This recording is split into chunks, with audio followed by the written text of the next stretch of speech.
Tinggal solo dah. Iya, hati mana? Habis itu. Man.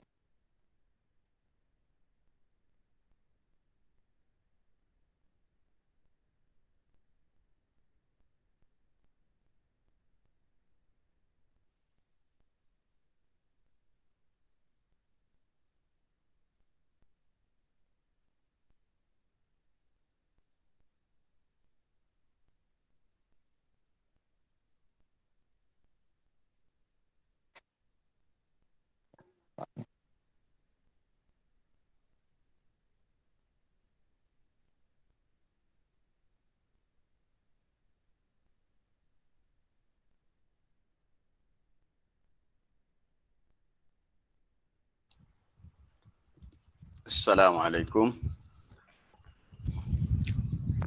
Waalaikumsalam warahmatullahi warahmatullahi Waalaikumsalam warahmatullahi wabarakatuh. Waalaikumsalam Ustaz. Bismillahirrahmanirrahim.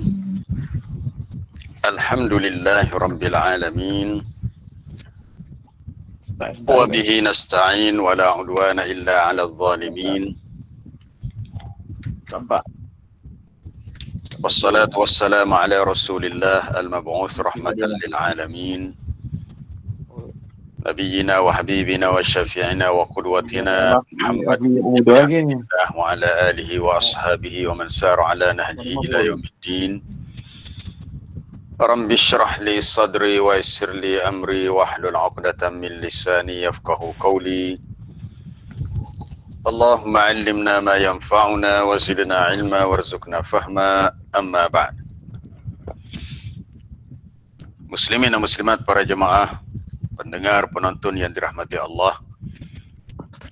Hari ini 15 Muharram 1443 Hijriah, hari Selasa 24 Ogos 2021 masih. Alhamdulillah kita masih diberi kesempatan, peluang untuk kita teruskan tadabbur kita dalam surah Al-Ma'arij.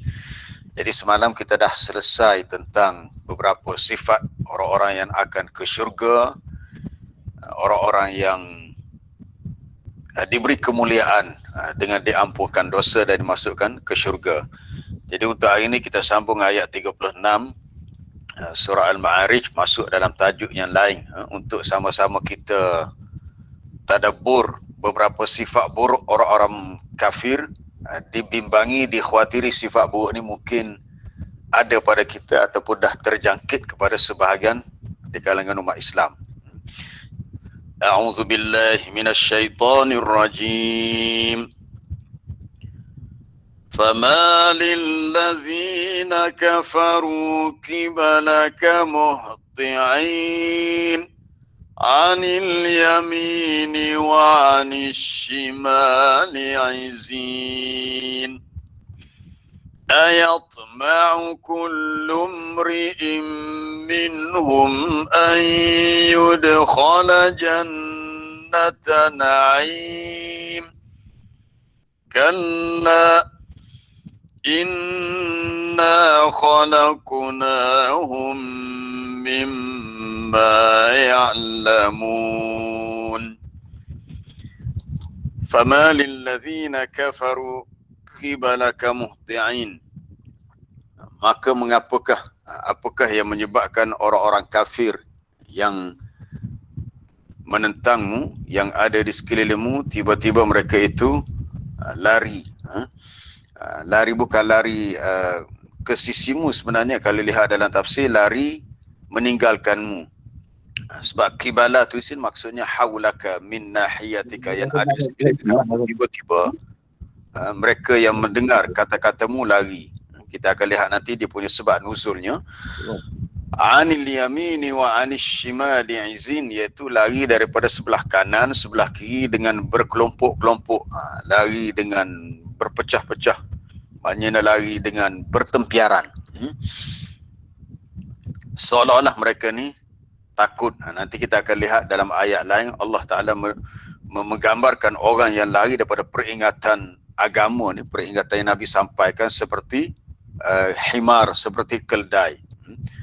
Ayatma'u kullu mri'in minhum. Allah Ta'ala bertanya, adakah setiap orang di antara mereka yang kafir itu sangat tamak, yatma'. Tamak ni sangat ingin, nak sangat ke mereka tu untuk masuk ke syurga yang penuh dengan nikmat? Adakah setiap orang di antara mereka itu sangat tamak berharap untuk dimasuk ke dalam syurga? Mereka lari daripada dakwah Nabi. Tidakkah mereka itu berkeinginan untuk masuk ke syurga? Kalau itulah keinginan mereka, dan begitu pula sifat mereka yang bercanggah dengan keinginan mereka, maka kalla, sekali-kali tidak. Sekali-kali tidak begitu. Maknanya tidaklah mereka akan berpeluang masuk ke syurga. Inna khalaqnahum mimma ya'lamun. Sesungguhnya kami telah ciptakan mereka dari apa yang mereka ketahui. Mereka tahu mereka diciptakan daripada air benih yang bercampur, asal mereka daripada tanah. Kita semua manusia daripada tanah. Jadi orang kafir pun tahu asal usul kejadian mereka yang sebegitu. Jadi ayat ini bermula dengan istifham. Fama lillazina kafaru qibalaka muhti'in.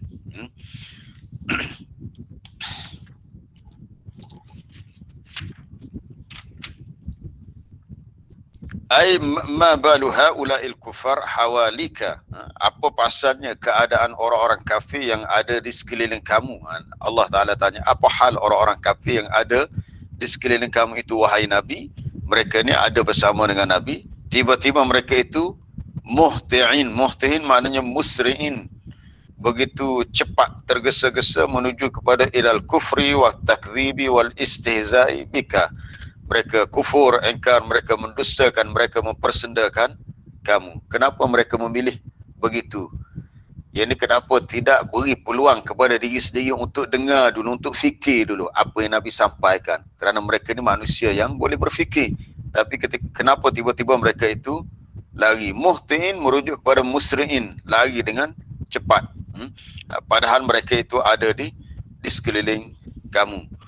Baik, untuk kalimah muhtiin kita boleh rujuk, Allah Ta'ala menggambarkan di hari kiamat nanti perkara yang sama berlaku kepada orang kafir. Di dunia mereka lari dengan cepat untuk tidak mendengar dakwah Nabi, maka di akhirat begitu juga, mereka lari dengan cepat sebab kecewa, sebab takut, dan sebab dalam keadaan yang sangat-sangat menyesal. Kita lihat dalam surah Ibrahim, bermula ayat 4, muka surat 260.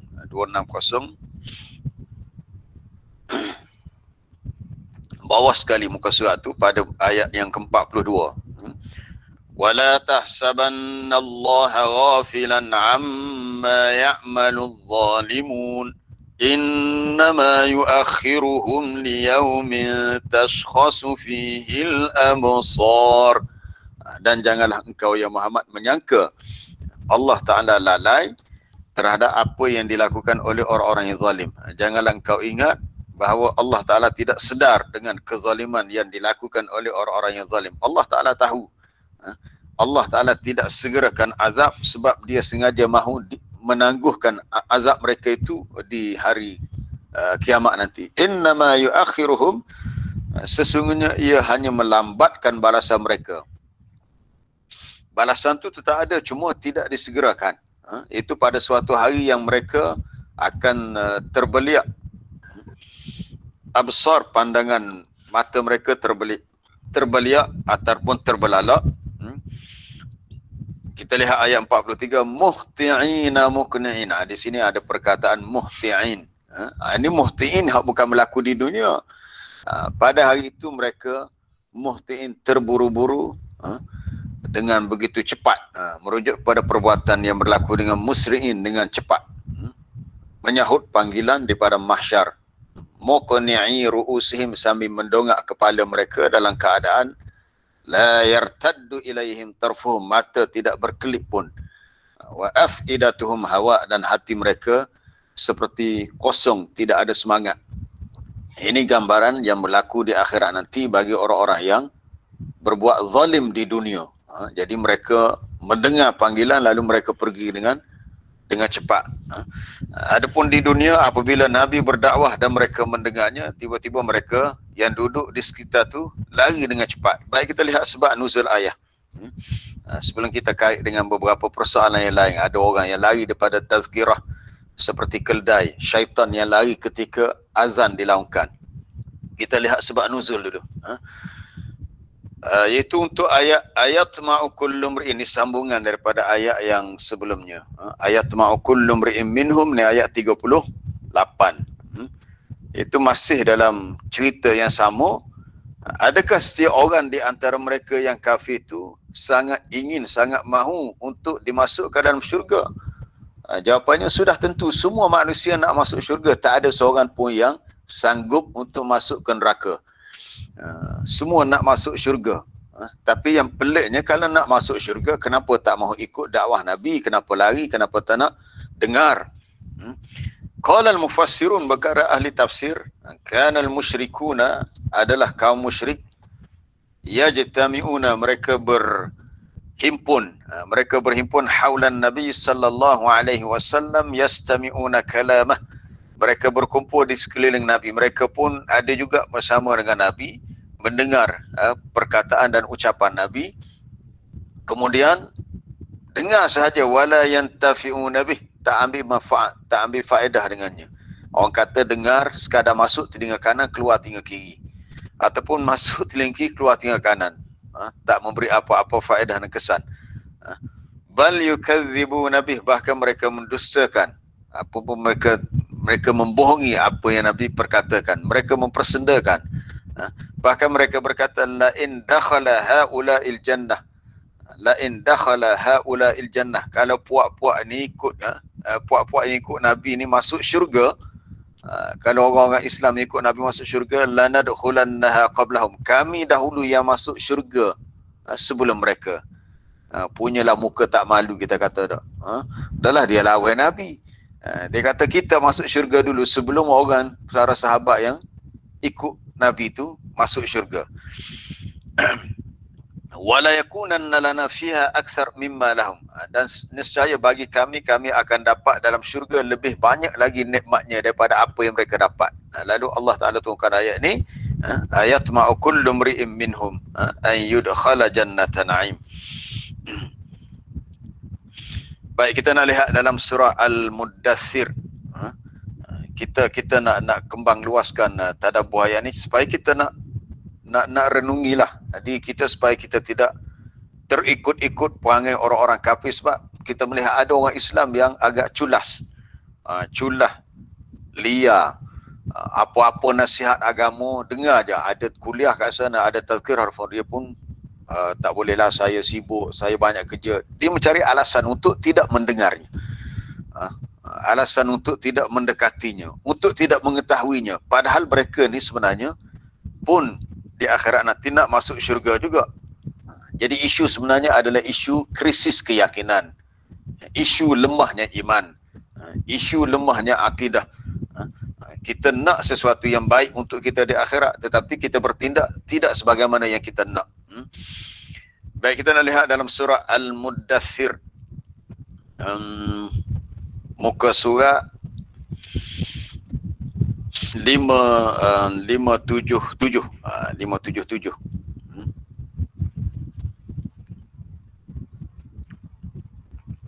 Adapun bagi orang-orang yang Allah Ta'ala sifatkan mereka masuk neraka sakor dengan sebab mereka tidak salat, mereka tidak beri makan kepada orang miskin, mereka mendustakan hari kiamat sehinggalah datang kepada mereka kematian, maka bagi mereka fama tanfa'uhum syafa'atus syafi'in, tidaklah berguna kepada mereka syafaat pertolongan oleh orang-orang yang mahu menolong. Kalau ada sesiapa yang nak tolong, tak ada faedah ke apa satu, tak boleh hasil ke apa satu. Sebab apa? Sebab di sisi Allah tak ada nilainya. Orang nak tolong tapi Allah Ta'ala tidak izinkan, sebab kita tahu kuasa syafaat yang mutlak itu milik Allah. Jadi kalau ada sesiapa yang nak tolong mereka untuk syafaatkan, maka tidak boleh memberi apa-apa faedah dan guna untuk mereka. Maka Allah Ta'ala bertanya, kenapa semasa di dunia fama lahum 'anit tazkirati mu'ridin, Kalau demikianlah halnya orang-orang yang bersalah, maka mengapa mereka berpaling, lari? Lari, berpaling, lari pula lari dengan begitu tergesa-gesa lari daripada peringatan Al-Quran. Allah Ta'ala gambarkan lari itu ka'annahum, seolah-olah, seakan-akan mereka itu seperti humurun, sekawan keldai, sekumpulan keldai himar yang mustamfirah, lari. Supaya tadilah, supaya ayat 36 surah Al-Ma'arij, orang kafir yang ada di sekeliling kamu tiba-tiba muhtiin, lari dengan cepat.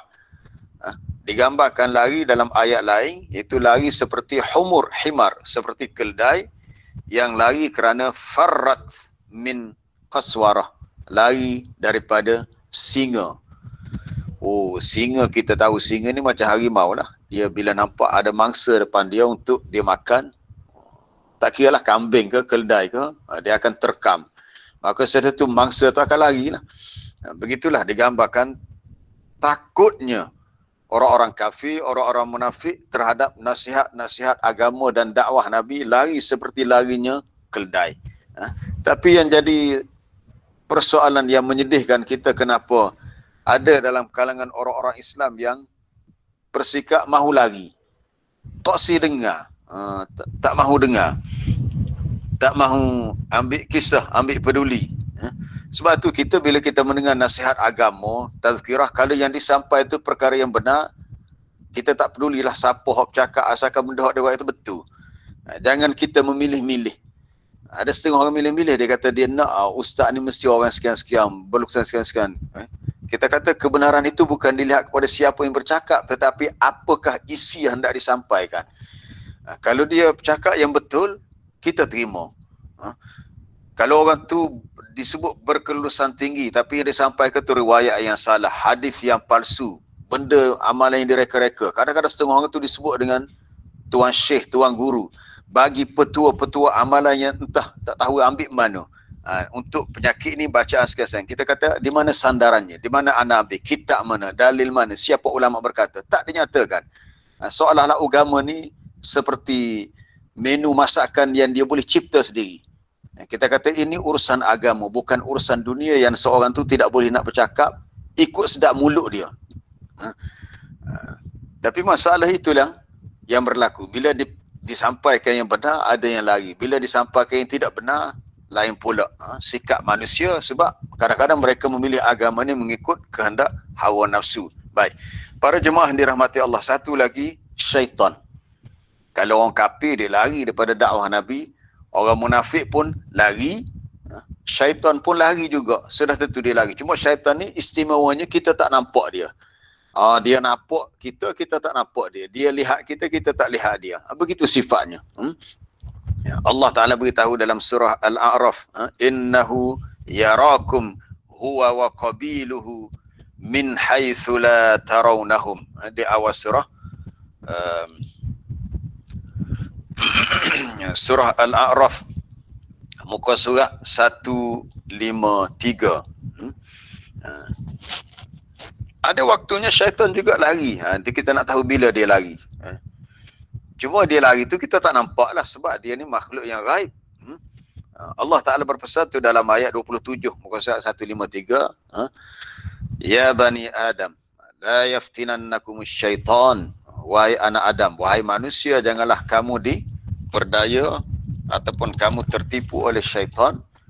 Sebagaimana dia telah mengeluarkan kedua ibu bapamu, itu Adam dan Hawa, daripada syurga atas tipu daya iblis, yang menyebabkan yanzi'u anhuma libasahuma liyuriyahuma sawatihima. Semuanya berakhir dengan huma, hima, huma. Kerana syaitan itu telah berjaya melucutkan pakaian mereka berdua untuk memperlihatkan kepada mereka aurat yang sebelumnya tertutup. Itu bila Adam dan Hawa makan pokok yang dilarang dalam syurga, syajaratul khuldi, terlucut pakaiannya. Ini semua kerja syaitan. Jadi pada ayat ini para ulama mengambil istimbat, perbuatan mendedahkan aurat ataupun apa dia, dengan bahasa kasarnya bertelanjang lah. Kan kita tengok di negara-negara barat, ada tempat-tempat yang diorang nak pergi tempat tu tepi pantai, kolam, siapa-siapa nak masuk boleh bertelanjang. Ini semua kerja syaitan yang telah berjaya melakukan sedemikian kepada Adam dan Hawa. Maka Allah Ta'ala beritahu, innahu yarakum, sesungguhnya syaitan itu, dia melihat kamu, dia dan juga waqabiluhu, dan juga kuncu-kuncunya. Sesungguhnya syaitan dan kaumnya, kaum dia tu puak-puak dia lah, kuncu-kuncu dia, melihat kamu dengan keadaan yang kamu tidak dapat melihat mereka. Mereka melihat kamu, tapi kamu tak dapat melihat mereka.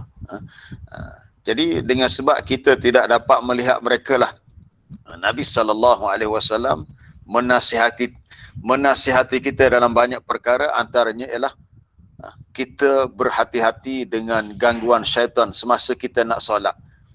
Sebab seawal dilaungkan azan, syaitan akan lari dengan sejauh-jauhnya. Kita nak lihat hadis dalam Sahih Bukhari yang Nabi khabarkan, idza nudiya lis-salati.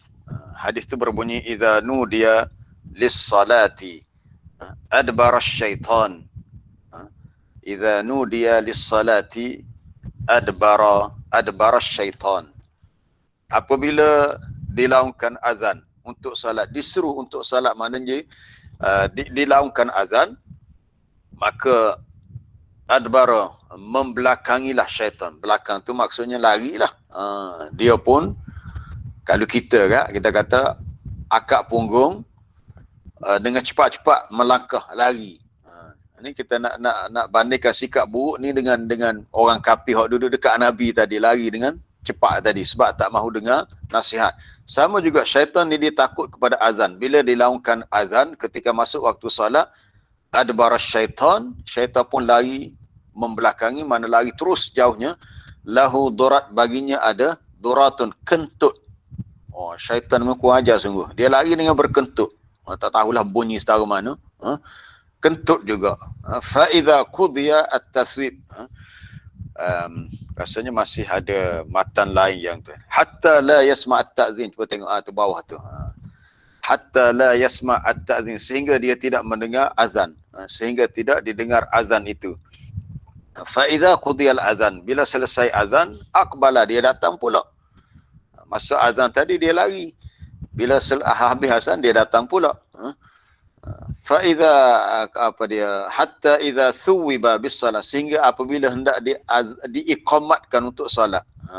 Masa nak diiqamatkan, bila Bilal tu dah iqamat, adbara, dia lari pula.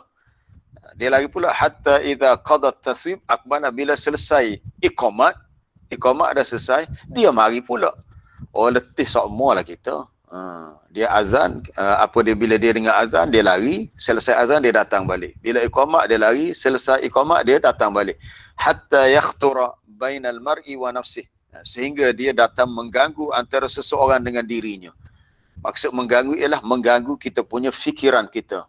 Tak ada pasal-pasal. Takbiratul ihram teringat, aku ni hak tu tak buat lagi.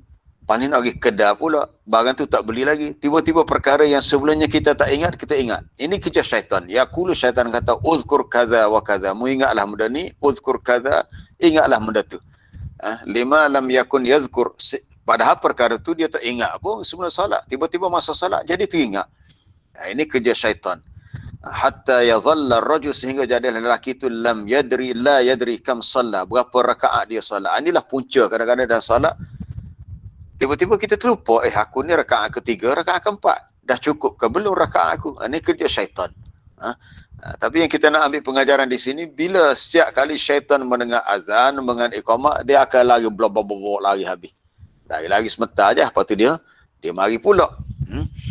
Jadi itu perangai yang buruk yang sepatutnya kita kena jauhi ataupun kita kena tinggalkan.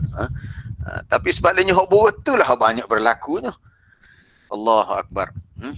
Berapa ramai yang hidup dalam keadaan dia tidak sedar, dia merugikan diri sendiri sebab dia tidak mahu untuk mendekati peringatan-peringatan Allah. Beginilah para jemaah. Cubalah tanya diri masing-masing. Kita tanya diri kita sendiri. Tahun ni berapa dah umur kita?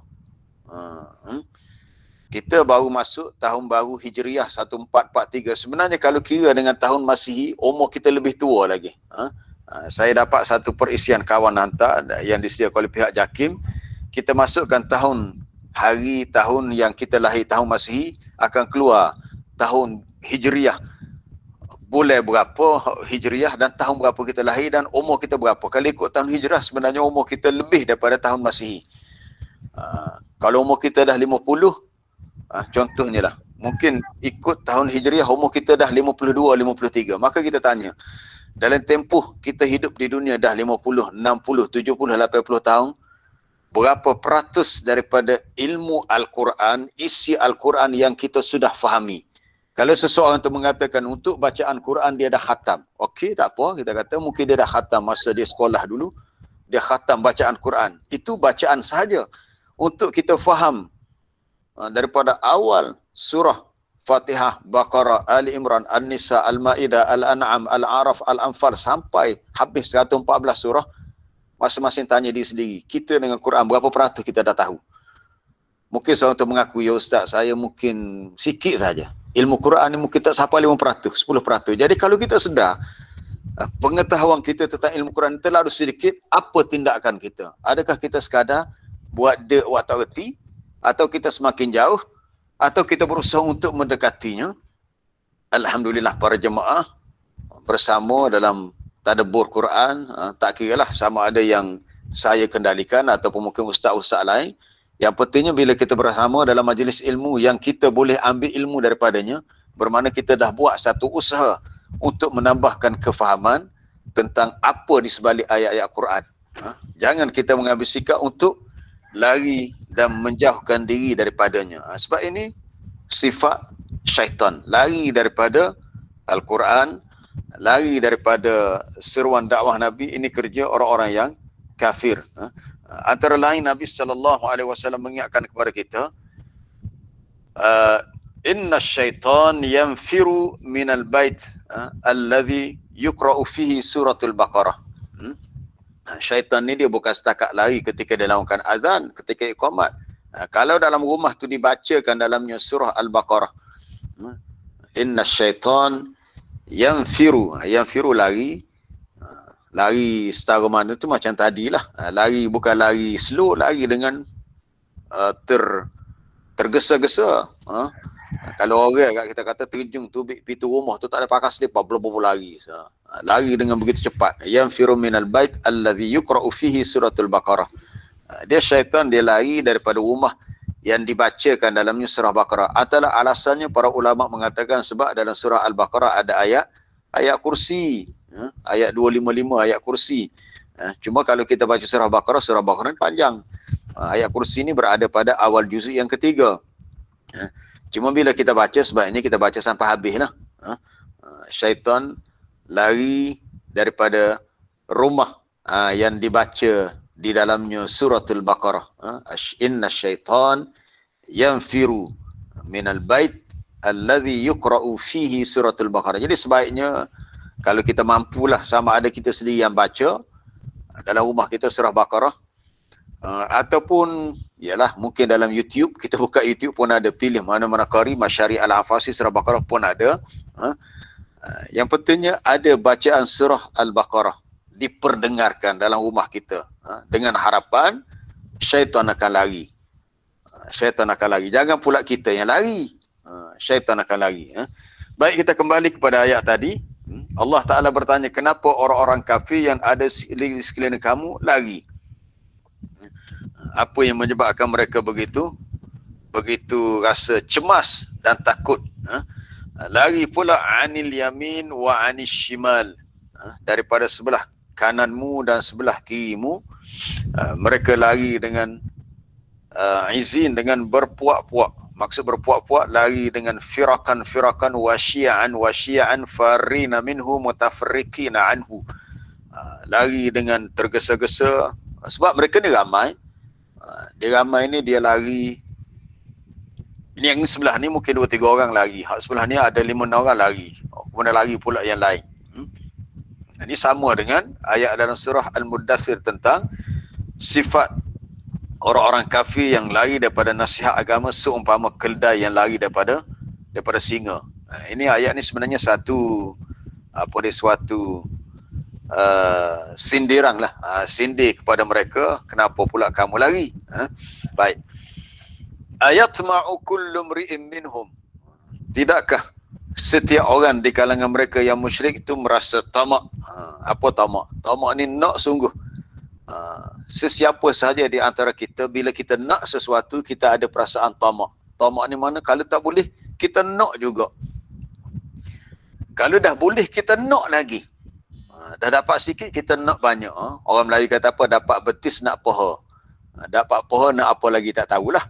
Maknanya tak cukup sikit, nak lagi. Kalau tak boleh, lagi nak. Mana mungkin mereka akan dimasukkan dalam syurga, wa halatuhum hadhihi, sedangkan keadaan mereka seperti minal kufri wa takdzib, kufur, engkar, mendustakan, dan wal firar, lari daripada Rasul sallallahu alaihi wasallam. Tiba-tiba nak masuk syurga. Oh, tak mungkin. Nak masuk syurga dalam keadaan tidak mahu ikut. Sebab orang yang masuk syurga ni orang yang Nabi sifatkan sebagai umat dia lah. Hanya orang Islam sahaja yang masuk syurga. Adapun orang yang bukan Islam tidak mungkin dapat masuk syurga, bahkan mustahil untuk mereka memasukinya. Baik. Ada hadis yang menarik untuk kita lihat tentang bab masuk syurga ni. Di akhir hadis itu Nabi sebut, hadis daripada Abu Hurairah. Panjang hadis tu. Di akhir hadis Nabi sebut, la yadkhulul jannah illa nafsun muslimah. La yadkhulul jannah illa nafsun muslimah. Tidaklah dapat masuk ke syurga kecuali jiwa yang muslim, yang Islam, orang yang Islam ataupun yang beriman. Apa cerita di sebalik hadis ini? Yang Nabi sebut tidaklah dapat masuk ke syurga kecuali nafsun, seseorang yang disebut jiwa yang muslim, orang Islam lah. Hadis yang lengkap dia panjang tu, dia ada lagi. Okey. Cuba tengok di bawah lagi, scroll di bawah kalau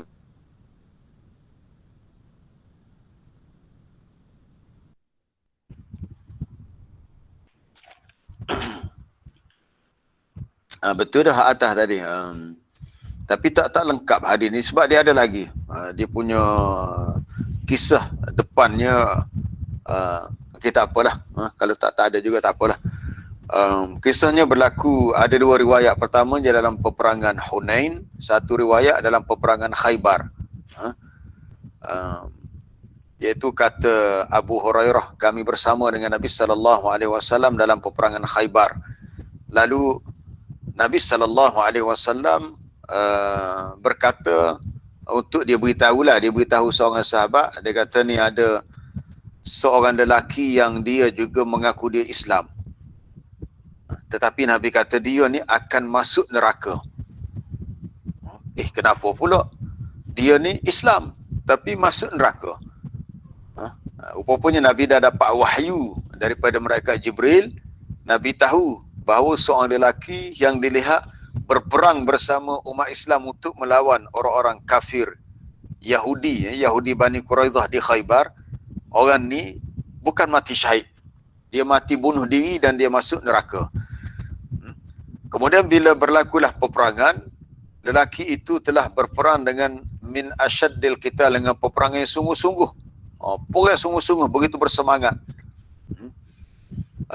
Kalau nak cari rasa kena taib macam ni, kena taib.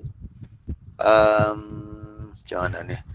Nabi berkata lirajulin mimman ma'ahu yadda'i al-Islam. Mimman ma'ahu yadda'i, ada ya, al-Islam.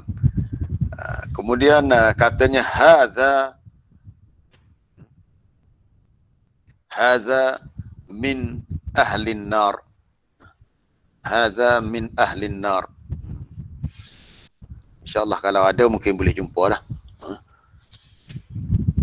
Jadi bila lelaki itu berperang bersama dengan tentera Islam untuk melawan, ada matan tu dah ada tapi tak lengkap. Dia tu syahidna, kata Abu Hurairah, kami bersama dengan Rasulullah sallallahu alaihi wasallam dalam peperangan Khaybar. Lalu Nabi berkata kepada seorang lelaki yang ada bersama dengannya, lelaki itu maknanya orang Islam juga sebab dia pun mengaku Islam juga. Ni. Sebab tu kita jangan dengan sedap duduk, kita jangan rasa selesa sangat kalau kita mengaku kita Islam sebab kita tak tahu lagi kita punya akhir hayat kita macam mana. Kita punya sebelum kita mati ni macam mana. Tapi Nabi kata hadza min ahlina, orang ni ahli neraka dia. Falamma hadara qital, maka apabila dia hadir sama dalam peperangan melawan orang-orang kafir Yahudi Bani Quraidah di Khaybar tu, qatala ar-rajulu min ashaddil qital. Lalu berperanglah lelaki itu dengan peperangan yang sungguh-sungguh. Maknanya orang Kelantan kata habis teh lah tu. Habis teh kat kopi lah pula. Habis teh mana habis ring dia lah. Habis tenaga. Sehabis tenaga dia berperang. Wa qasurat bihi al-jawarih. Dan banyaklah kecederaan yang berlaku padanya. Lalu mereka pun dah pastikan betul dia ni ialah yang berperang bersama dengan tentera Islam, dah cedera banyak kecederaan tapi tak mati lagi. Lalu datanglah seorang lelaki di kalangan sahabat Nabi yang lain. Dia kata, ya Rasulullah, dia tanya, ya Rasulullah, ara'aitar rajul, apa pandangan kamu tentang lelaki yang kamu sebut tadi, tahaddasta annahu min ahli. Tadi kamu sebut dia ni ahli neraka. Tapi kami tengok dia okey je, dia berperang, luka, kalau dia mati mestilah masuk syurga sebab dia mati syahid. Sebab kami tengok qad qatala fi sabilillah min asyaddil qital, dia telah berperang pada jalan Allah melawan orang-orang kafir Yahudi ni dengan peperangan sungguh-sungguh dan sehingga banyak kecederaan pada tubuh badannya. Apa Nabi jawab? Ama innahu min ad-da'. Nabi kata dia ahli neraka. Kamu jangan nilai dia pada zahirnya. Kamu tengok dia berperang bersama tentera Islam, kamu sangka dia akan mati syahid. Tak, Nabi kata dia ahli neraka. Fakada ba'dul muslimin yartabu. Hampir-hampirlah setengah umat Islam, setengah sahabat rasa ragu-ragu, yartab. Kenapa pula Nabi cakap begitu? Apa pula Nabi royak kita? Aku tengok dia ni okey je berperang, luka, nanti sudah tu masuk syurga. Fabainama huwa ala dhalik idh wajada ar-rajul alamal jirah. Dalam keadaan macam tu, sebenarnya lelaki ini telah merasai kesakitan, kecederaan. Dah banyak sangat luka akibat terkena senjata musuh, luka. Lalu dia pun sengaja mengambil dengan tangannya, pergi holor tangan dia kepada kinanah. Kinanah ni busur bekas tempat dia letak anak panah. Fantaza'a minha sahman, lalu dia mencabut sebilah panah daripada busur itu, bekas panah tu. Fantahara biha, maka segera dia bunuh dirinya. Intahara maknanya segera dia bertindak nak bunuh dirilah. Mungkin dia tikam ke, mungkin dia lukakan banyak lagi tempat yang berdarah tadi. Lalu fashtadda rijalun, terkejut sungguhlah beberapa lelaki di kalangan para sahabat yang melihatnya. Lalu dia kata, ya Rasulullah, saddaqallahu hadithaka, ya Rasulullah, betul Allah Ta'ala telah membenarkan kata-katamu. Iaitu tindakan lelaki itu betul dengan sebuah Nabi royak tadi. Rupanya Nabi dah tahu lebih awal lagi. Kerana lelaki ini telah membunuh dirinya sendiri. Intihar, istilah intihar kalau dalam bahasa Arab maknanya bertindak bunuh diri sendirinya. Intihar, yang tahiru intihar, tindakan bunuh diri sendiri. Lalu faqatala nafsah, lalu dia bunuh diri dia. Jadi bila bunuh diri, ialah berdosalah dia, masuk neraka. Walaupun secara zahirnya nampak dia ni seperti mati syahid. Akhirnya Nabi beritahu, Nabi kata, ya Bilal, kum, bangun, fa'adzin, laungkan azan. Kenapa? Sebab Nabi kata la yadkhulul jannah. Di akhir hadis tu, di akhir cerita ni barulah Abu Hurairah sebut kata-kata Nabi, tidaklah yang masuk syurga kecuali mukmin. Dalam lafaz lain disebut nafsun muslimah, di sini mukmin. Tidaklah yang dapat masuk ke syurga kecuali orang yang mukmin, orang yang beriman. Jadi kembali kepada ayat 38 surah Al-Ma'arij. Orang kafir yang lari daripada dakwah Nabi, tiba-tiba mereka tu berangan-angan dengan mengatakan mereka juga mahu masuk syurga. Oh, kita mengatakan tak mungkin. Tak boleh. Syurga untuk orang yang mukmin. Syurga untuk orang yang mukmin. Baik, kita nak habiskan sikit lagi ni Ustaz Syudan hadis tadi, hadis yang dalam peperangan Khaybar tadi. Jadi bila Nabi beritahu tidaklah yang masuk syurga kecuali orang mukmin, wa innallah la yu'ayyid hadzal din birrajulil fajir. Sesungguhnya Allah Taala benar-benar dapat menguatkan, yu'ayyid, dapat menguatkan agama Islam ini melalui seorang lelaki yang fajir. Apa maksudnya? Ni nak kaitkan dengan hadis ni. Kalau scroll di bawah saya ada syarah hadis ni, sebab saya pun nak screenshot dalam website yang sama, dan website Ad-Durar As-Sunniyah. Di bawah tu bila dia bunuh diri dia, innallaha apa maksud innallaha la yu'ayyid, Allah Taala akan menguatkan agama Islam melalui usaha seorang lelaki yang fajir. Lelaki ini fasik, jahat, dia bunuh diri sendiri dalam peperangan, tapi dengan sebab dia, tentera Islam dapat mengalahkan orang-orang kafir Yahudi Bani Quraizah di Khaybar. Maknanya innallah yuqawwi, Allah Taala dapat menguatkan agama Islam ini, dapat yad'am, dapat lebih kuat sokongan ataupun lebih kuat kedudukan Islam dengan a'mal ar-rajul al-fajir, melalui kerja-kerja seorang lelaki yang fajir. Fajir ni orang yang jahat lah, yang munafik, yang banyak buat dosa. Semasa Islam dia ni, dia memang buat jahat lah. Tetapi ada juga sumbangan dia untuk Islam, dan sumbangan itu menjadi Islam ni jadi kuat. Tetapi faedahnya untuk orang lain, tidak faedah untuk dia. Contoh di sini kaqitalihi lil kufar. Contohnya lelaki dalam, ada syarah lain dia sebut nama Qazman lelaki tu, ada riwayat sebut seperti dia berperang melawan orang kafir dengan peperangan yang sungguh-sungguh. Tetapi walaupun begitu, la yanfi anhu sifata fujuri, tidaklah dapat dinafikan daripadanya sifat kejahatannya. Dia ada sifat jahat dan juga ada sifat baik. Kebaikan dia adalah dia bersusah payah berjuang untuk Islam, tetapi akhirnya dia punya nihayah, kesudahan nasib dia adalah dia bertindak membunuh diri. Maka ini merugikan diri dia sendiri, sebab dia telah istihlal al-ma'asi, seperti menghalalkan perbuatan maksiat, itu bunuh diri, seperti menghalalkan al-muharramat, perkara yang diharamkan. Baik, dalam hadis yang lain Nabi sebut innamal a'mal bil khawatim, sesungguhnya amalan itu dikira dengan pengakhirannya. Maksudnya nasib kita di dunia ni dikira dengan apa amalan akhir kita. Itu yang penting, kita selalu mengulang doa, Allahumma khtim lana bi husnil khatimah, ya Allah, tutuplah akhir kehidupan kami di dunia dengan kehidupan yang dengan cara tutupan yang baiklah, husnul khatimah. Sebab amalan kita ni dikira dengan penutupnya. Jadi selama ni kalau kita hidup dengan buat amalan baik, tiba-tiba di akhir hayat kita bertukar jadi buruk, na'udzubillah, minta jauh. Wa anna Allah Ta'ala, bahwasanya Allah Ta'ala mengetahui khawatimal ibad, penutup kehidupan si hamba tu.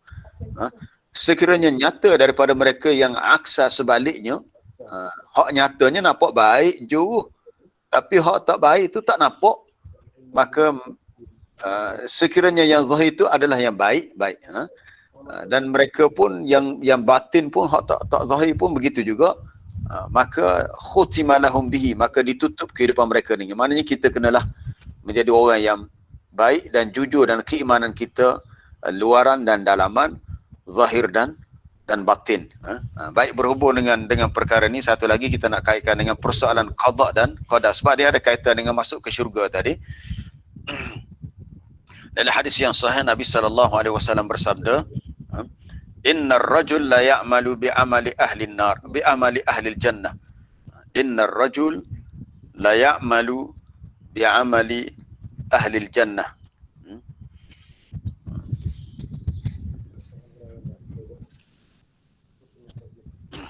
Fima yabdu linnas.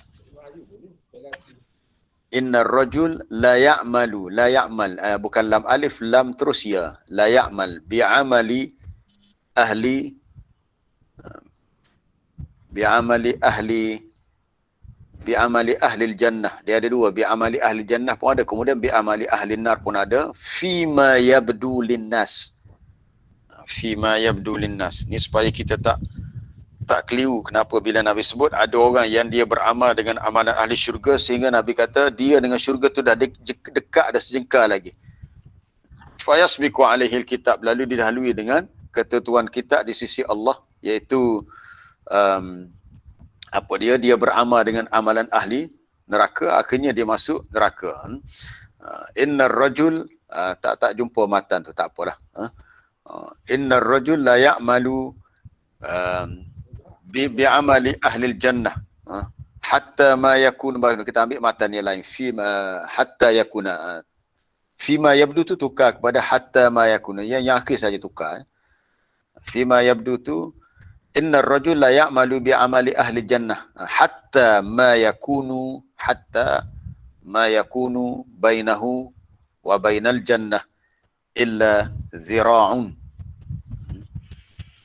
Sesungguhnya seorang lelaki itu dia beramal dengan amalan ahli syurga. Maksudnya buat kerja-kerja kebaikan, amal ibadat, macam-macam dilakukan, sehingga digambarkan antara dia dengan syurga tu dekat sangat dah. Dekat tu seumpama tak ada hadis. Tetapi sebenarnya hadis ni panjang lagi. Baik, kita lihat daripada awal tu, dia beramal dengan ni asal kejadian manusia. Nabi nak beritahu, kata Abdullah bin Mas'ud, seseorang kamu dihimpunkan dalam perut ibunya dalam tempoh 40 hari, maknanya seawal berlaku percantuman benih antara yang bapa dengan ibu. Kemudian benih itu bertukar menjadi alaqah, segumpal darah, kemudian menjadi mudrah, seketul daging. Kemudian Allah Ta'ala utuskan malaikat untuk ditulis 4 perkara. Maka ditulis bagi si anak yang akan lahir itu amalannya, ajalnya, rezekinya, syakiyun aw sa'idun, adakah dia ni orang yang celaka atau yang bahagia. Mana dah ditulis untuk ketentuan hidupnya secara umum lah, secara umum. Kemudian ditiup padanya roh. Bila ditiup roh, maka bermulalah kehidupan si anak tu dalam perut ibunya. Maka Nabi sebut, fa innar rajul, seorang lelaki semasa hidup dia beramal dengan amalan ahli neraka. Maknanya buat jahat lah, buat jahat, kufur, fasik, sehingga antara dia dan neraka tu dekat dah, seperti zira',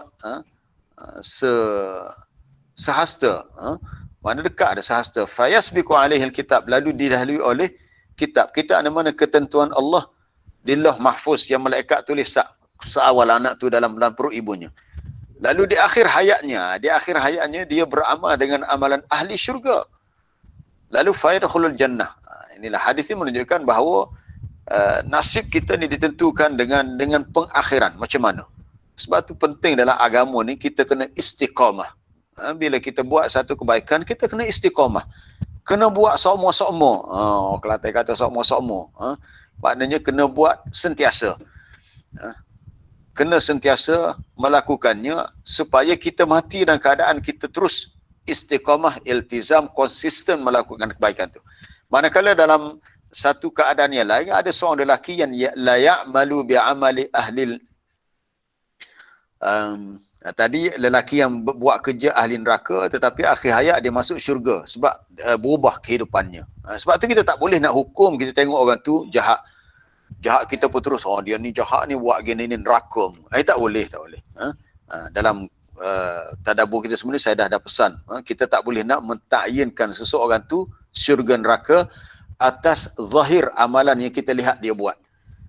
Kalau kita lihat baca berita dalam akhbar ke, seorang penjenayah yang dah banyak kali melakukan jenayah akhirnya berjaya ditangkap oleh pihak berkuasa, pihak polis, kita kata ni muka ni neraka lah dia sebab banyak sangat rekod kejahatan dia. Jangan, kita tak ada hak nak menghukum orang tu syurga neraka, tak ada hak walaupun banyak kejahatan dia, sebab kita tak tahu di akhir hayat dia mungkin dia berubah, dia bertaubat, Allah Ta'ala terima taubatnya, dia menjadi orang yang baik, lalu Allah Ta'ala ampunkan semua dosanya. Jadi kerja kita bukan nak menghukum orang, kerja kita hanyalah kita kena hitung, kena hisap diri sendiri, setara mana kita ni, adakah kita sudah berada di atas jalan agama yang betul dan adakah kita sudah istiqamah baik. Kemudian ada lelaki yang lain, dia beramal dengan amalan ahli syurga. Sebab cerita kita dalam ayat 38 tadi, orang musyrik ni nak masuk syurga. Tapi kalau mereka ni mati dalam keadaan kesyirikan, kekafiran, memang tak ada peluang lah nak masuk syurga. Orang tu beramal dengan amalan ahli syurga hatta ma yakunu bainahu wa bainaha illa zira'. Sehingga tiadalah antara dia dan syurga tu kecuali sejengkal. Bukan sejengkal, sehasta, maaf, sehasta. Sebab kalau sejengkal shibran bishibrin, zira'an tu sehasta, maknanya jauh sikit lah. Sehasta ni antara hujung jari dengan siku. Kalau sejengkal ni antara dua jari kita. Lalu didahului oleh kitab. Kitab ni ketentuan Allah di Lauh Mahfuz. Kerana Allah Ta'ala sedia mengetahui dia ni tak istiqamah. Awal sahaja dia buat kerja baik, di akhir hayat dia berubah. Itu penting. Kita bila kita hidup, kita kena tengok macam mana kawan kita. Adakah orang yang baik, ada orang yang fasik. Kok kawan kita boleh mempengaruhi perangai kita. Adakah kita punya persekitaran masyarakat kita ni orang yang baik ataupun tidak? Sebab itu boleh memberi pengaruh kepada jiwa kita. Baik, cuba kita scroll bawah kalau ada lagi matan yang lain. Ada matan lain yang berbunyi, ada tambahan lah, yang disebut yabdu lahu. Ada matan lain. Lebih kurang macam ni juga. Tapi dia ada tambahannya. Seorang lelaki tu buat kerja baik tu fima yabdu linnas, apa yang nyata, yang zahir pada pandangan manusia, tapi sebenarnya tidak begitu. Jadi hak baik tu hanya pada pandangan luar sahaja, yang kita tak tahu. Itu urusan dia dengan Allah. Baik, apa yang kita boleh simpulkan di sini, syurga hanya dapat dimasuki oleh orang-orang yang beriman, yang hidupnya beriman, mati dalam keadaan beriman. Mati keadaan beriman. Kalau lelaki musyrik itu mati dalam keadaan kafir, alangkah ruginya dia. Alangkah ruginya. Pentingnya mati dalam keadaan beriman. Walaupun dia tidak sempat melakukan amal ibadat yang banyak, tak apa, yang pentingnya mati beriman. Ada kisah ya. Pukul berapa dah kita ni? Lah, dah 7.29 dah. Duk galik-galik tak tengok waktu. Ada seorang budak seorang ghulam Yahudi. Hadis ni ada dalam Sahih Bukhari ya. Ada seorang ghulam Yahudi yang sakit pada zaman Nabi, itu Nabi ada seorang tak tahulah jiran ke tidak jiran, tapi dikatakan ghulam ni, budak Yahudi ni selalu datang bantu Nabi, tolong, maknanya ada hubungan yang baik dengan Nabi, tapi dia budak yang bukan Islam lah, ayah dia orang Yahudi. Kemudian bila dia sakit, marida. Kalau nak cari hadis tu rasa kena type perkataan marida ghulam Yahudi. Tak tahulah jumpa ke tidak, kalau cuba cari dulu kalau kau jumpa. Marida ghulam, telah sakitlah seorang ghulam Yahudi, seorang budak lelaki Yahudi. Lalu apa dia matan dia, fa'atahun nabi ke apa, Allah Akbar, fa'adahu ke fa'atahu, tak ingat dah. Seorang budak lelaki Yahudi yang sakit, kemudian Nabi pun pergi ziarah lah, nak pergi melawat dia lah sebab dia sakit. Sebab kaedahnya dalam Islam dari segi adabnya, memanglah kalau orang sakit kita dianjurkan untuk menziarahinya. Tak apalah. Tu ni ada. Tapi tak lengkap lagi. Kana ulam Yahudi yakhdumun Nabi. Adalah seorang budak Yahudi, dia selalu membantu Nabi. Dia seorang yang baik. Walaupun dia bukan daripada keluarga Islam, dia baik.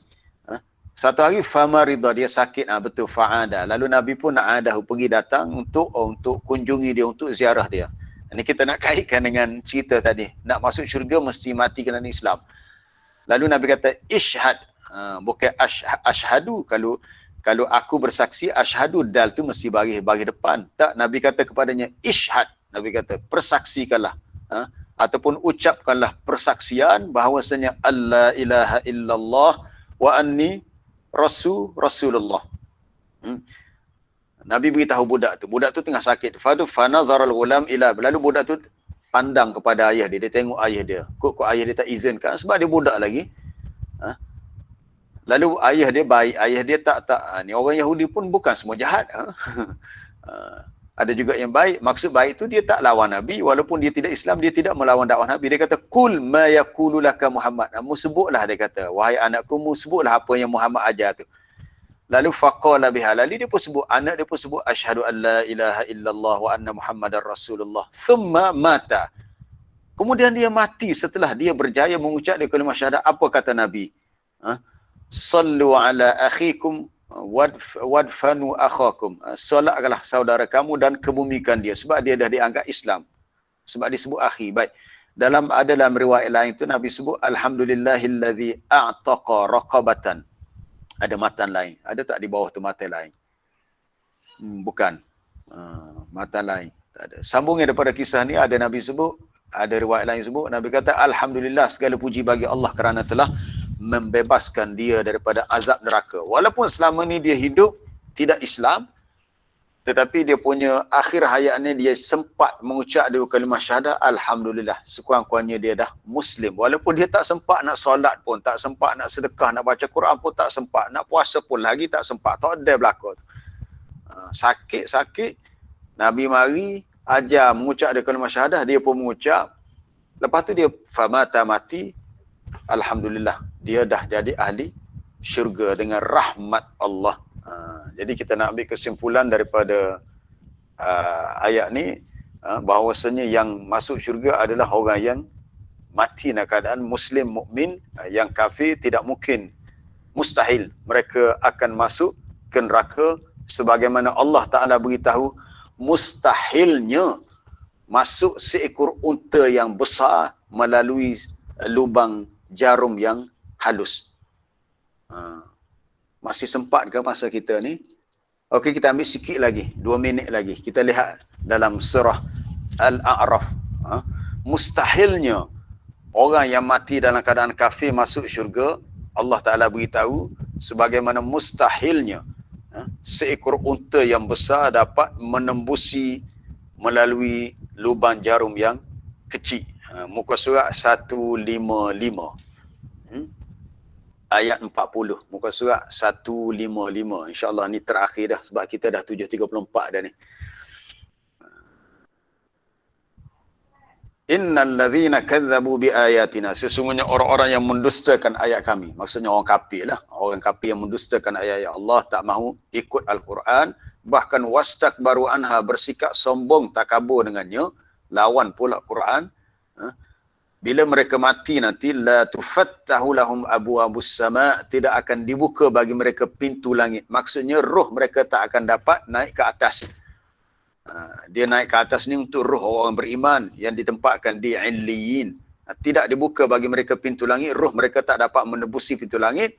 Wala yadkhulunal jannah, dan mereka sekali-kali tidak akan masuk syurga. Mustahil masuk syurga. Hatta yalijal jamalu fi sammil khiyat, sehinggalah Allah Ta'ala kata unta dapat masuk dalam lubang jarum. Apa maksudnya? Mustahil. Mustahil. Ini suatu perbandingan nak beritahu mustahilnya seekor unta dapat. Unta kan besar, lubang jarum kecil. Jari kita nak, alah, tak sakar jari kita nak bubuh benih dalam lubang jarum pun bubuh 3 kali berapa kali cuba. Apa tak boleh, nak payah. Sebab apa? Sebab lubang jarum kecil. Bukannya mudah, sebab benda kecil. Apatah lagi kalau jamal, seekor unta yang besar, nak masuk melalui suatu lubang jarum yang kecil, mustahil. Maka begitulah mustahilnya orang kafir dapat masuk syurga, orang kafir dapat masuk dalam syurga Allah. Mustahil dapat masuk jannah, syurga, sebagaimana mustahilnya unta dapat masuk dalam lubang jarum. Kita orang Melayu kalau benda mustahil ni, mu tunggulah sampai kucing bertanduk. Dia kata sampai kucing bertanduk. Maknanya mustahil kamu akan dapat apa yang kamu nak, sebagaimana kamu tak akan jumpa seekor kucing yang bertanduk. Tak tahulah, kalau betul-betul ada tu lain cerita lah. Wallahu a'lam, kita berhenti setakat tu. Ada tak soalan? Kalau ada soalan bertulis, maaf saya nak respon tu soalan bertulis dulu. Soalan lisan tunggu dulu. Jika tertulis di Lauh Mahfuz tidak bahagia, adalah benda akan terhapus sekiranya kita buat baik dan bertaubat. Betul. Yang ditulis di Mahfuz itu, dia bukan tetap. Dia adalah untuk memenuhi kita punya main folder, file besar induk kita. Allah Ta'ala suruh malaikat tulis. Hak ditulis tu sekadar untuk memenuhi apa yang ada dalam file. Dia boleh berubah. Dia boleh berubah. Berubah tu atas seseorang tu lah. Setelah Allah Ta'ala utuskan Rasul, turunkan kitab, orang tu boleh berfikir, tapi dia tak nak berubah ke arah lebih baik, maka itu salah dia lah. Bila seseorang yang memang beragama Islam mati dengan iman, dia masukkan syurga. Bagaimana dengan dosa-dosa sebelumnya? Kalau dosa tu tidaklah banyak sangat, dosa antara dia dengan Allah, dosa tu tak banyak, maka Allah Ta'ala dengan rahmatnya akan ampunkan dosa tu. Sila rujuk ayat 15 surah Al-Ahqaf. Orang yang masuk syurga dengan sebab beriman, dosa-dosa yang ada mungkin tak banyak lah. Maka dengan rahmat Allah, wa natajawazu an sayyi'atihim, kami lepaskan semua kesalahan mereka fi ashabil jannah, untuk mereka diletakkan dalam syurga. Itu soalan daripada Puan Mas Linda. Kita ada dah soalan bertulis. Baik, kita terus kepada ada lagi, maaf, ada lagi atas. Ada tak? Oh, kita ada, tak ada. Oh ya, ada ni. Ustaz Arif Fadilah ada bawa matan hadis ni. Di akhir hadis tu ada Nabi sebut alhamdulillahilladzi anqadhahu minan nar. Segala puji bagi Allah yang telah menyelamatkan budak Yahudi yang mati dan sempat mengucapkan kalimah syahadah tadi. Akhirnya selamatlah ia daripada menjadi ahli neraka. Itu sahaja untuk soalan bertulis. Ya, baik, soalan lisan kalau ada.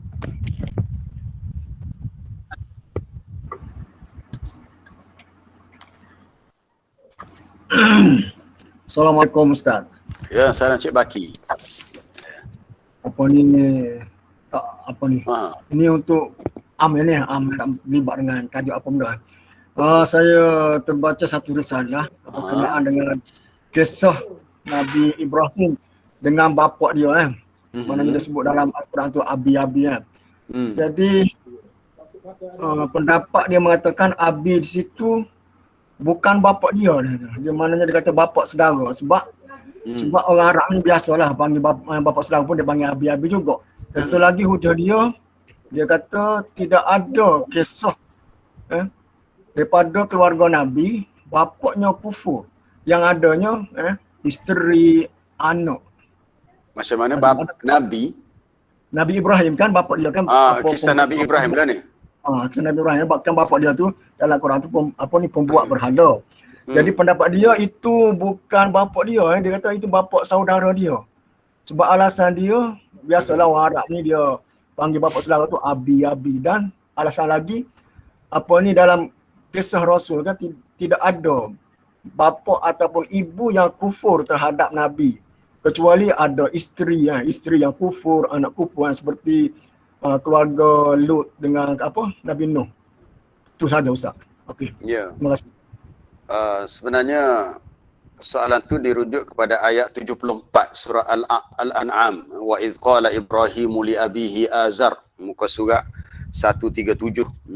Muka surat 137 dalam ayat 74 Allah Ta'ala beritahu wa idh qala Ibrahim, ingatlah ketika Nabi Ibrahim berkata kepada li abihi, kepada bapanya yang bernama Azar.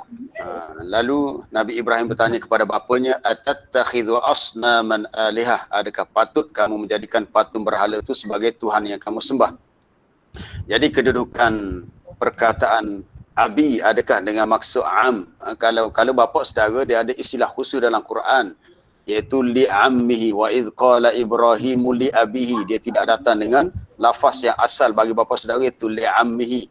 Sebab Quran dia bila cerita sesuatu dia akan cerita secara spesifik, kecuali dia ada qarinah lain, qarinah yang menunjukkan abi itu dengan maksud datuk. Yang saya tahu biasa dengan maksud datuk merujuk kepada bapa-bapa yang atas. Tapi yang perlu untuk kita tahqiq di sini, kita kena rujuk dalam tafsir lah, sebab benda ni dah melibatkan tafsiran Quran, kita tak boleh nak tafsir sendirilah. Jadi kalau dalam tafsir Ibn Katsir betul lah, dia kata memang ayah lah. Abihi Azari murid kepada bapa asalnya. Bahkan dalam beberapa surah yang lain, bila Nabi Ibrahim berdialog dengan bapa dia sendiri pun, bahkan di kalangan ulama-ulama sejarah ada banyak pendapat, ada mengatakan nama bapa dia Tarah, nama bapa Ibrahim tu Tarah, nama mak dia Masani, nama isteri dia Sarah dan juga Hajar. Itu memang diketahui dalam sejarah lah. Tapi ada pun nama itu kata Dhahak, dia menukilkan daripada Ibn Abbas bahawasanya bapa Ibrahim asalnya namanya bukan Azar tapi nama dia Tarikh. Itu dari segi nama lah. Tapi adakah betul bapa dia atau bapa saudara dia? kita melihat macam inilah penggunaannya dalam bahasa Arab. Kita tak boleh membuat satu pandangan kecuali ada sokongan, ada illah dari sudut bahasa dan dari sudut pendapat para ulama. Jika illahnya bapa ni dengan maksud bapa saudara, apa kita punya illahnya, alasannya? Sebab bila kita rujuk dalam ayat-ayat lain, sebab kisah Nabi Ibrahim ni banyak, bukan dalam surah ni sahaja. Dalam surah Az-Zukhruf ada juga wa idh qala Ibrahimu li abihi wa qaumihi innani bara'um mimma ta'budun. Dalam surah Maryam, dalam surah Maryam dia mari dengan ya abati. Nabi Ibrahim berdialog dengan ayah dia, dia kata ya abati, wahai ayahandaku. Dalam bahasa Arab biasanya ya abati dia tak gunakan untuk pak saudara, sebab pak saudara ammun ataupun khal. Bapa saudara sebelah ayah ammun, ya ammi. Kalau ya khali, bapa saudara sebelah mak. Tapi ini Nabi Ibrahim guna istilah ya abati, wahai ayahandaku, sama dengan yang Nabi Yusuf gunakan untuk ayah dia Yaqub. Di awal surah Yusuf, bila Nabi Yusuf bermimpi melihat kan sebelah buah planet sujud kepadanya, dia kata ya abati inni ra'aitu ahada asyara kaukaban.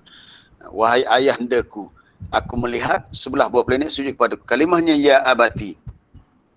Kalimah ya abati yang Nabi Yusuf gunakan untuk ayah dia Yaqub, betul Yaqub ayah dia, okey, selesai. Tapi kalimah yang sama Nabi Ibrahim gunakan untuk ayah dia dalam surah Maryam, ya abati juga. Di mana rasionalnya untuk kita mengatakan yang perkataan abi dalam ayat 74 ini adalah bapa saudara. Sebab ayat ini tidak boleh difahami secara mustaqillah, berasingan, kecuali perlu dilihat bersama dengan ayat dalam surah lain, dalam kisah yang sama, cerita yang sama, orang yang sama, itu Nabi Ibrahim. Baik, kita lihat sekejap untuk ni, saya kalau panjangkan takut nanti tak sempat soalan-soalan lain pula. Kita lihat dalam surah Maryam. Sebab dalam surah Maryam bila Nabi Ibrahim berdialog dengan ayah dia, dia guna kalimah, dia tak guna kalimah dia bila bercakap dia kata ya abati. Muka surat 308. Lupa nak beritahu. Muka surat 308. Itu pada ayat bermula ayat 42. Muka surat 308 ayat 42. Idh qala li abihi, ketika Nabi Ibrahim berkata kepada ayahnya, kepada bapanya. Yang menariknya sebab Allah Ta'ala beritahu dalam dialog ni, Nabi Ibrahim berkata dengan bahasa yang sangat lembut, dia kata ya abati. Ni kita kena tanya orang Arab lah, adakah untuk bapa saudara pernah mereka guna istilah ya abati? Abati maknanya wahai ayahandaku. Dan adalah beberapa persoalan dia, kenapa kamu sembah benda yang tak dapat melihat, yang tak dapat mendengar. Kemudian berikutnya pun sama juga, ya abati la ta'budi syaitan, wahai ayahandaku, kenapa kamu sembah syaitan. Kemudian ayat berikutnya, ya abati juga, inni qad ja'ani minal ilm. Kemudian ayat yang keempat, ya abati inni akhafu. Jadi ada 4 ayat di situ. Ya abati ayat 42, ya abati ayat 43, ya abati ayat 44 dan ya abati ayat 45. Ini kena tengok dalam tafsir lah. Kalau ada pendapat mengatakan ia dengan maksud pak saudara, kita kata itu urusan Allah, yang Allah Ta'ala sahaja lebih tahu. Tapi dalam Quran, bahasa Arab, kita perlu memahaminya dengan kaedah bahasa Arab. Dan jika seseorang tu beralasan bahawa maksud bapa di sini bapa saudara, ayah di sini maksudnya pak saudara, maka dia kena, paling kurang pun dia kena bawa mana-mana pendapat ulama tafsir untuk menyokong pendapat itu. Sebab biasa ulama tafsir dia tak lari daripada kaedah-kaedah ilmu dari sudut perbahasan luar bahasanya, ataupun mungkin ada asar-asar yang diriwayatkan untuk menjustifikasikan pendapat bahawa bapa di sini dengan maksud pak saudara. Wallah. Terima kasih Ustaz. Assalamualaikum. Salam. Siapa ni? Sekejap. Cik Jafar. Tadi ada Ustaz sebut tadi masalah kita tak boleh menghukum seseorang ni kepada tahu kesudahan dia kan. Ya, kalau dia masih hidup, kita tak boleh nak tentukan dia syurga neraka. Tak ada kaedah-kaedah kalau kita dengar tu nahnun hukumu bizawahir wallahu wa yatawalla sa'ir, patu kafir pakar kafarat. Macam mana kita nak combine dan tahu pendapat-pendapat tu dengan yang Ustaz syarah tadi? Terima kasih. Itu hukum tu dalam urusan kehidupan dunia. Hukum nahnu umirna an nahkuma bizawahir wallahu yatawalla sarair. Ini kata-kata ni merujuk kepada kisah berlaku zaman Khalifah Umar, apabila berlaku sesuatu lalu kita pun tak tahu apa yang sebenarnya. Lalu Sayyidina Umar pun beritahu, dia kata umirna an nahkuma bil-zawahir wallahu yatawallas sarair. Kita hanya menilai secara zahir, yang urusan yang rahsia itu urusan Allah yang uruskan. Ini zahir ini merujuk kepada zahir yang di dunia untuk urusan dunia. Yang kita bincang tadi tentang zahir yang membawa kepada akhirat. Zahir yang kita nampak, orang tu okeylah, sembahyang dia jaga, dia Muslim, dia hidup sebagai seorang Islam. Tapi yang batinnya, hak sarair dia tu kita tak tahu. Hak tu kita serah kepada Allah sebab kita tak tahu. Hak kita hukum secara zahir ni, hak kita nampak di dunia adalah setakat hukum di dunia. Jadi selebihnya hak merujuk kepada soalan syarat ini, soalan niat dia, akhir hayat dia macam mana tu, itu urusan seseorang tu dengan Allah. Malam yukafir tu boleh pakai kaedah tu Ustaz? Malam kafir kafiran pakai kafara. Boleh, kaedah tu boleh pakai, tapi kaedah tu maknanya merujuk kepada semasa hidupnya di dunia. Bila seseorang tu jelas kekafirannya, maka kita hukum dia kafir lah. Tapi kita tak hukum dia bagaimana kesudahan hayat dia lepas dia mati macam mana, kita tak tahu. Kita hukum dia kafir atas zahir kehidupan dia di dunia. Tapi kita nak hukum kata dia ni confirm ahli neraka, tak boleh. Sebab kita tak tahu akhir hayat dia, mungkin dia dapat hidayah 2-3 hari, seminggu sebelum dia mati dia masuk Islam. Jadi sebab urusan dia dengan akhirat dia tu kita tak tahu lagi. Jadi soal kita hukum orang tu kafir, hak di dunia, hak tu hak semasa. Hak semasa yang kita bincang tadi, hak tu hak selepas ini ataupun semasa akhir hayat dia dan selepasnya, selepas dia mati. Jadi melibatkan dua-dua situasi yang berbeza lah. Jadi kaedah tadi untuk hak semasa hidup di dunia, yang kita bincang tadi hak apabila dia dah mati ataupun di akhir hayat dia nanti. Ya, ada soalan lain?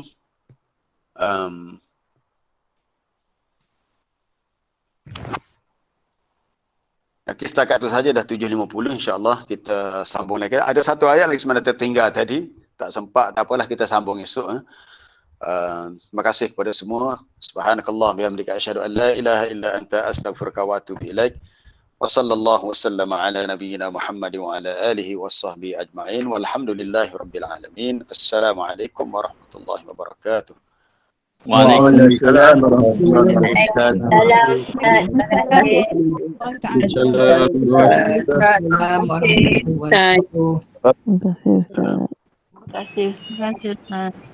Terima kasih Ustaz Rusdan. Terima kasih. Terima kasih Ustaz Rusdan. Terima kasih Ustaz. Terima kasih Ustaz. Terima kasih Ustaz.